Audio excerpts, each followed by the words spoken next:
more about the mask mandate? Is it just if you're inside an establishment? Is it effective outdoors? No, it's effective outdoors, and how too. do you enforce that? What are the penalties associated with that? Thank you for the question. So it's indoors and outdoors when you cannot be physically distant from others. And I will tell you, when you're going to go into an office building or into a retail establishment or a restaurant, those sorts of things, unless you meet one of those exceptions, that mask needs to be on. When you are outside and in close proximity to others, so let's just say you're at a park, but for some reason you're not 6 feet away from others, which, by the way, you should be.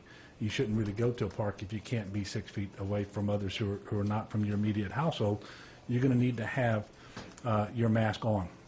And this mandate applies to all of those locations. And there are those exemptions for individuals, and there's those exemptions that are possible for those 3 parishes for now, if they choose to opt out. Again, even if they opt out, the CDC guidance doesn't change, and I'm encouraging everybody to wear mask or face covering if they possibly can.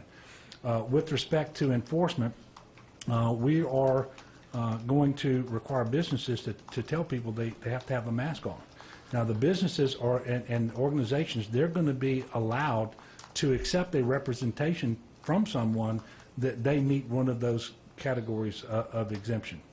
But you know, other than placing law enforcement officers at every business or at every office building and so forth, there's just no other way to do it. And we're not going to be out there with a goal to write citations. We really want people, obviously, to comply with the mandate. We want businesses to make a real effort to put signs up, encourage people to put the mask on if you want to be there. And then if someone doesn't meet one of the exemptions and refuses to wear a mask, they should be asked to leave. And at that point in time, if they don't leave, they're trespassing. And so that's how we look to enforce this. I will tell you that the mandate, in short, it does apply to churches, but we are not going to be enforcing it in churches. We're not going to be citing pastors. We're not going to be doing those things.